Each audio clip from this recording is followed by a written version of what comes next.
એક ચૂંટણી, એક તરફ જંગી જીત અને બીજી તરફ નળમાંથી આવતું કાળું પાણી. આ કેવી રીતે બની શકે? આજે આપણે નિકોલના આ રાજકીય કોયડાને ઉકેલવાનો પ્રયત્ન કરીશું અને એ સમજીશું કે મતદારોનું વર્તન અને શાસન વચ્ચે કેવો સંબંધ હોય છે. તો આપણી વાતનું કેન્દ્ર છે નિકોલ, અમદાવાદ શહેરનો જ એક ભાગ, એકદમ શહેરી અને ગીચ મતવિસ્તાર. આ વિસ્તાર 2008ના સીમાંકન પછી જ બન્યો હતો, પણ આજે એ ગુજરાતના રાજકારણનો એક મહત્વનો હિસ્સો છે. આ જે તમે સ્ક્રીન પર જોઈ રહ્યા છો એ માત્ર કોઈ રિપોર્ટના શબ્દો નથી. આ નિકોલના ઘણા પરિવારો માટે રોજની હકીકત છે. એક બાજુ આધુનિક શહેરની મોટી મોટી વાતો થાય છે અને બીજી બાજુ જીવનજરૂરી સુવિધાઓની આ હાલત છે. બસ આ જ વિરોધાભાસને આજે આપણે સમજવાનો છે. અને આ જ આપણી આખી ચર્ચાનો મુખ્ય સવાલ છે કે જે વિસ્તારમાં પીવાનું પાણી કાળું આવતું હોય ત્યાં કોઈ પાર્ટી 36% જેટલા મોટા માર્જિનથી કેવી રીતે જીતી શકે? ચાલો આ પરિણામની ઊંડાણપૂર્વક તપાસ કરીએ અને આ કોયડાના દરેક ટુકડાને જોડીને આખી તસવીર સ્પષ્ટ કરીએ. આ કોયડાને ઉકેલવા માટે આપણે એક પછી એક પગલાં લઈશું. પહેલાં આ રાજકીય કોયડો શું છે એ સમજીશું. પછી ત્યાંની જમીની હકીકત શું છે એ જોઈશું. એ પછી જનાદેશ પાછળના આંકડાઓને સમજીશું. પરિણામ આવું કેમ આવ્યું એનું વિશ્લેષણ કરીશું. અને છેલ્લે સારા શાસન માટેનો રસ્તો શું હોઈ શકે એના પર વાત કરીશું. તો ભાગ 1, નિકોલનો રાજકીય કોયડો. આ એ જ વિરોધાભાસ છે જેણે અમારું ધ્યાન ખેંચ્યું. હા, સ્લાઇડ પર આખી વાતનો સાર આવી જાય છે. જુઓ, એક તરફ છે 61.73% વોટ શેર સાથે એકતરફી જીત અને બીજી તરફ છે વર્ષો જૂની સમસ્યાઓ જેમ કે ઝેરી પાણી અને ખુલ્લી ગટરો. અને આ બંને તસવીરો એક જ જગ્યાની છે, નિકોલની. ચાલો હવે રાજકીય આંકડાઓથી થોડું આગળ વધીએ અને એ લોકોના જીવનમાં ડોક્યું કરીએ જેઓ દરરોજ આ વાસ્તવિકતા જીવી રહ્યા છે. નંબર્સની પાછળ રહેલી માનવતાની કહાણી શું છે? અને સમજો, આ કોઈ નવી સમસ્યા નથી. અહીંના રહેવાસીઓ વર્ષોથી મૂળભૂત સ્વચ્છતા અને સલામતી માટે રજૂઆતો કરી રહ્યા છે, પણ જાણે એમનો અવાજ કોઈ સાંભળતું જ નથી. શાસન તરફથી આવી નિષ્ક્રિયતા ચિંતાજનક છે. અહીં આપણે જોઈ શકીએ છીએ કે મતદારોની મુખ્ય ફરિયાદો કઈ છે. હા, નોકરી અને મોંઘવારી જેવા મુદ્દાઓ છે, પણ સૌથી ગંભીર અને રોજિંદા જીવનને સ્પર્શતી સમસ્યાઓ છે ગટર, ડ્રેનેજ અને પાણીનું પ્રદૂષણ. અને આ એવી સમસ્યાઓ છે જે વિસ્તારના દરેક સમુદાયને અસર કરે છે.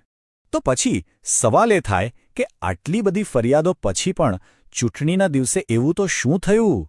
ચાલો હવે આંકડાઓની દુનિયામાં જઈએ અને આખી વાર્તા પાછળનું ગણિત સમજીએ. આ ચાર્ટ બધું જ કહી દે છે. 2017માં કોંગ્રેસને જે 40% મત મળ્યા હતા એ સીધા ઘટીને 25% પર આવી ગયા, એટલે કે લગભગ 15%નો મોટો ઘટાડો. બીજી તરફ ભાજપનો વોટ શેર 56%થી વધીને લગભગ 62% થઈ ગયો, એટલે એમનો પ્રભુત્વ વધુ મજબૂત થયું. અને અહીં વાર્તામાં એક નવો ખેલાડી આવે છે, આમ આદમી પાર્ટી. એમને લગભગ 10% મત મળ્યા, જેણે વિપક્ષી મતોને વહેંચી દીધા. આ કદાચ એવું દર્શાવે છે કે વિપક્ષી મતદારો કોંગ્રેસથી ખુશ નહોતા અને કોઈક નવા વિકલ્પની શોધમાં હતા. અને આ આંકડો પણ ખૂબ જ મહત્વનો છે, 59.06%. 2012 અને 2017માં 67%થી પણ વધુ મતદાન થયું હતું. એની સરખામણીમાં આ એક મોટો ઘટાડો છે. આનો અર્થ શું? શું આ મતદારોની ઉદાસીનતા છે કે પછી વિપક્ષી મતદારો એટલા નિરાશ હતા કે તેમણે મત આપવાનું જ માંડી વાળ્યું? આ ઘટતું મતદાન પણ આ કોયડાનો એક મોટો ભાગ છે. સારું, તો આપણે આંકડાઓ જોયા, પણ હવે એની પાછળ કામ કરતી રાજકીય વ્યવસ્થાઓ અને વ્યૂહરચનાઓને સમજવી જરૂરી છે. કારણ કે જીત અને હાર માત્ર ઉમેદવારના ચહેરા પર નહીં, પણ સંગઠનની તાકાત પર પણ આધાર રાખે છે. અહીં આપણે બંને પક્ષોની તાકાત અને નબળાઈ જોઈ શકીએ છીએ. એક તરફ વિપક્ષી ઉમેદવારની છબી સ્વચ્છ હતી અને લોકોના પ્રશ્નો ઉઠાવવાનો સારો મોકો હતો. આપણા બંધારણીય મૂલ્યો પણ કહે છે કે દરેક નાગરિકને ગૌરવપૂર્ણ જીવન જીવવાનો અધિકાર છે અને સ્વચ્છ પાણી એ ગૌરવનો જ એક ભાગ છે. પણ બીજી તરફ સત્તાધારી પક્ષ પાસે એક મજબૂત સંગઠન હતું, જેની સામે વ્યક્તિગત શાખ ઓછી પડી. નિકોલ જેવા વિસ્તારમાં જીત માટે જાતિનું ગણિત ખૂબ જ નિર્ણાયક બની રહે છે. પરંપરાગત રીતે પાટીદાર અને અન્ય ઓબીસી સમુદાયો ભાજપનો મજબૂત આધારસ્તંભ રહ્યા છે. આ ચૂંટણીમાં પણ વિપક્ષ આ ગઠબંધનને તોડવામાં સફળ ન રહ્યો, જે પરિણામમાં સ્પષ્ટ દેખાય છે. ભલે સત્તાવાર આંકડા ન હોય, પણ રાજકીય પક્ષો આ જ સમીકરણો પર પોતાની વ્યૂહરચના ઘડે છે. તો આ બધું વિશ્લેષણ કર્યા પછી સવાલ એ છે કે જો કોઈ પક્ષ ખરેખર જમીની સ્તરના મુદ્દાઓ પર જીતવા માંગે તો તેણે શું કરવું જોઈએ?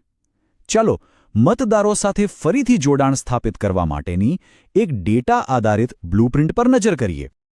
આ એક વ્યવસ્થિત યોજના છે જેને 4 તબક્કામાં વહેંચી શકાય.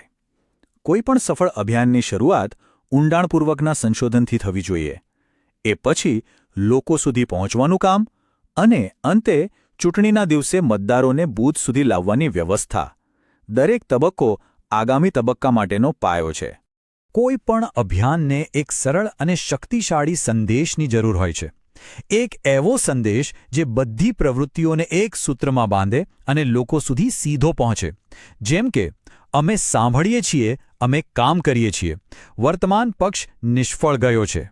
અને આ બ્લુપ્રિન્ટને જમીન પર ઉતારવા માટેના કેટલાક નક્કર પગલાં છે. પાણી અને ગટર જેવી સમસ્યાઓ ક્યાં સૌથી વધુ છે તે શોધીને તેને જાહેરમાં લાવવું. સ્વચ્છ પાણી યોજના જેવું નક્કર વચન આપવું.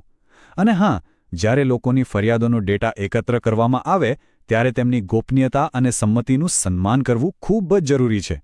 ભારતના કાયદા મુજબ વિશ્વાસ બનાવવા માટે આ પહેલું પગથિયું છે. તો આ બધી તપાસ અને વિશ્લેષણ પછી આપણે કયા નિષ્કર્ષ પર પહોંચીએ છીએ? નિકોલનો આ કિસ્સો આપણને લોકશાહી અને શાસન વિશે શું શીખવે છે?